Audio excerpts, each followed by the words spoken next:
Hati-hati, salah satu pemicu sengketa pajak adalah pembayaran jasa tour and travel. Dalam sistem perpajakan Indonesia, batasan dan interpretasi aturan seringkali menjadi area abu-abu yang dapat memicu perdebatan bahkan sengketa yang harus diputuskan di pengadilan pajak.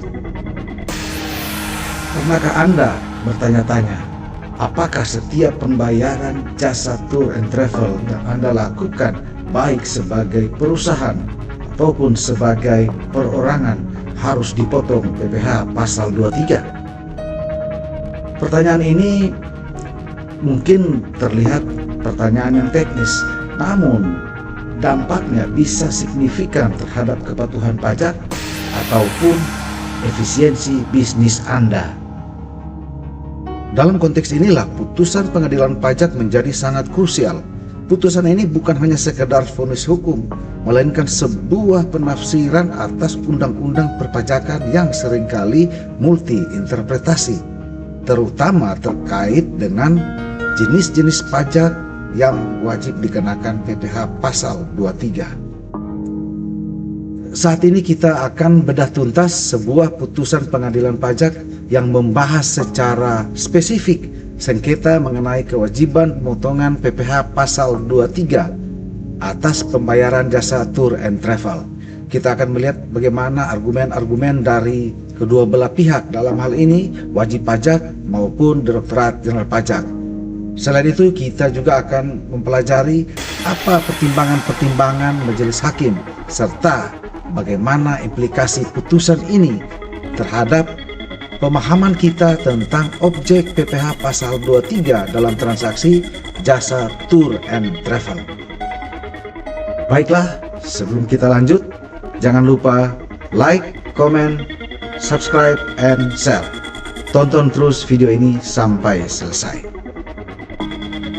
Putusan pengadilan yang akan kita ulas saat ini yaitu putusan dengan nomor PUT garis datar 010120.12 garis miring 2023 garis miring PP garis miring M.VB tahun 2025. Mari kita lihat apa yang menjadi pokok sengketa. Menurut terbanding, bahwa terhadap koreksi atas objek PPh pasal 23 sebesar Rp2.019.900, terbanding mempertahankan koreksi sebesar Rp2.019.900. Dasar dilakukannya koreksi oleh terbanding adalah bahwa koreksi objek PPh pasal 23 sebesar Rp2.019.900 yang dilakukan oleh terbanding sudah sesuai dengan data fakta yang ditemukan dalam pemeriksaan serta sesuai dengan metode dan teknik pemeriksaan dalam ketentuan perpajakan. Sedangkan, menurut pemohon banding, berdasarkan pasal 1 ayat 6, Peraturan Menteri Keuangan Nomor 141 Tahun 2015, jasa tour travel agent tidak termasuk ke dalam jenis jasa lain yang atas imbalan sehubungan pemberian jasa tersebut wajib dipotong pajak penghasilan sebagaimana dimaksud dalam pasal 23 ayat 1 huruf C, angka 2 Undang-Undang PPh.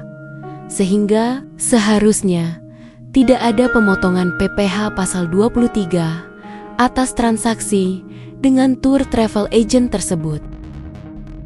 Bahwa berkaitan dengan hal tersebut, pemohon banding dapat membuktikan dengan dokumen pendukung pada saat sidang banding dengan bukti pendukung berupa bank payment, voucher, journal entry voucher, dan invoice terkait klasifikasi bukan objek PPh 23, juga invoice penjualan dan pembayaran, faktur pajak, serta dokumen lainnya pada saat proses keberatan. Selanjutnya, apa saja yang menjadi pertimbangan majelis hakim terkait dengan sengketa ini? Mari kita lihat. Pertimbangan-pertimbangan majelis hakim menimbang bahwa pokok sengketa adalah koreksi atas dasar pengenaan pajak PPh pasal 23 sebesar Rp2.019.900 sebagai berikut. Bahwa terbanding menyampaikan keterangan, alat bukti, dan peraturan yang relevan dengan pokok sengketa sebagai berikut. 1. Bahwa terbanding melakukan koreksi DPP PPH pasal 23 yang dilaporkan dalam SPT dengan pos-pos biaya dan pos-pos neraca berupa pos 11 juta 1004 Bank NZ dan 110 juta 10.003 BTM UI DR1 exclude PPN. Karena pemohon banding dalam proses pemeriksaan hingga keberatan tidak dapat menyampaikan tanggapan disertai bukti kompeten yang cukup, sehingga pokok sengketa ini merupakan sengketa pembuktian. 2. Bahwa terbanding melakukan koreksi DPP PPH pasal 23 berdasarkan pasal 23 ayat 1 Undang-Undang Nomor 7 Tahun 1983 tentang pajak penghasilan, sebagaimana telah diubah terakhir dengan Undang-Undang Nomor 36 Tahun 2008 yang menyatakan bahwa penghasilan berupa sewa dan imbalan atas jasa teknik, manajemen, konstruksi, konsultan, serta jasa lainnya yang dibayarkan oleh badan atau instansi tertentu kepada wajib pajak dalam negeri dikenai pemotongan PPH sebesar 2% dari jumlah bruto, kecuali yang telah dikenai PPH pasal 21 atau pasal 4 ayat 2, pasal 1 ayat 1 dan ayat 3 PMK nomor 141 tahun 2015 dan Surat Edaran Dirjen Pajak nomor SC 53 tahun 2009 yang menegaskan bahwa imbalan sehubungan dengan jasa teknik, jasa manajemen, jasa konstruksi, jasa konsultan, dan jasa lain selain jasa yang telah dipotong pajak penghasilan sebagaimana dimaksud dalam pasal 21 dipotong pajak penghasilan oleh pihak yang wajib membayarkan sebesar 2% dari jumlah bruto tidak termasuk pajak pertambahan nilai dan salinan hanya dapat dipercaya jika sesuai dengan aslinya, serta putusan MA nomor 3609 Kelvin PDT 1985 yang menegaskan surat bukti fotokopi yang tidak pernah diajukan atau tidak pernah ada surat aslinya harus dikesampingkan sebagai surat bukti. 3. Bahwa terbanding telah meneliti bukti-bukti yang disampaikan pemohon banding dalam persidangan berupa voucher pembayaran untuk tiket pesawat sebesar Rp2.911.000 dengan PPN sebesar Rp891.100 sehingga koreksi DPP PPH pasal 23 sebesar Rp2.019.900. B. Bahwa pemohon banding menyampaikan keterangan, alat bukti, dan peraturan yang relevan dengan pokok sengketa sebagai berikut. 1. Bahwa pemohon banding tidak setuju dengan koreksi terbanding atas DPP PPH pasal 23 sebesar Rp2.019.900 karena pemohon banding telah mengirim surat permohonan klarifikasi kepada kantor wilayah DJP guna meminta rincian koreksi yang dikabulkan dan yang tetap dipertahankan pada proses keberatan. Namun jawaban yang diberikan hanya berupa ringkasan klasifikasi onjek tanpa rincian, sehingga pemohon banding tidak dapat mengidentifikasi secara pasti dasar koreksi terbanding. 2. Bahwa pemohon banding telah memberikan dokumen pendukung terkait rincian koreksi yang menjadi sengketa banding dalam proses keberatan, baik secara langsung pada pembahasan dan klarifikasi sengketa perpajakan, maupun secara soft copy melalui email. Dalam persidangan, pemohon banding menyampaikan kembali dokumen tersebut, yaitu invoice penjualan, purchase order, faktur pajak, serta dokumen lainnya atas transaksi bukan objek PPH pasal 23. Berdasarkan voucher pembayaran diketahui transaksi tersebut adalah pembayaran jasa tour travel agent untuk pembayaran tiket pesawat sebesar Rp2.911.000 dengan PPN sebesar Rp891.100, sehingga koreksi DPP PPH pasal 23 sebesar Rp201.900.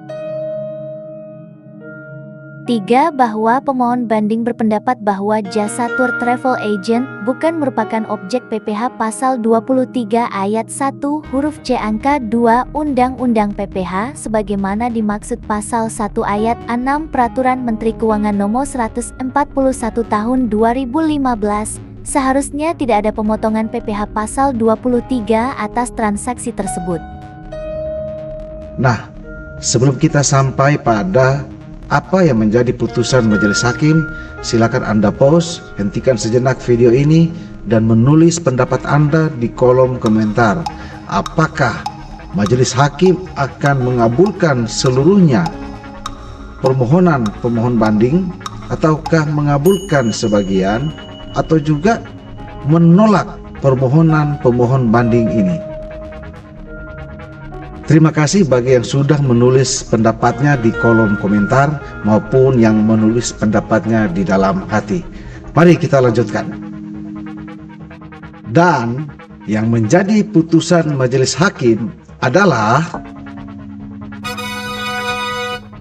mengabulkan seluruhnya banding pemohon banding terhadap keputusan Direktur Jenderal Pajak tentang keberatan wajib pajak atas surat ketetapan pajak kurang bayar pajak penghasilan pasal ke-23. bertolak dari hasil putusan pengadilan pajak ini, maka pemahaman yang bisa kita ambil yaitu jasa tour and travel tidak termasuk dari 62 jasa lainnya sebagaimana yang dimaksud dalam Peraturan Menteri Keuangan Nomor 141 Tahun 2015. Sehingga atas pembayaran jasa tour and travel ini kita tidak perlu memotong PPh pasal 23. Dan yang kedua, jangan lupa harus tertib administrasi dalam hal menyimpan semua dokumen-dokumen transaksi serta membukukannya. Terima kasih sudah menonton video ini dan terima kasih juga bagi yang sudah memberikan pendapatnya di kolom komentar. Jika pendapat Anda benar, maka Anda termasuk orang yang sudah paham tentang PPh pasal 23 jasa tour and travel. Sampai jumpa di pembahasan selanjutnya.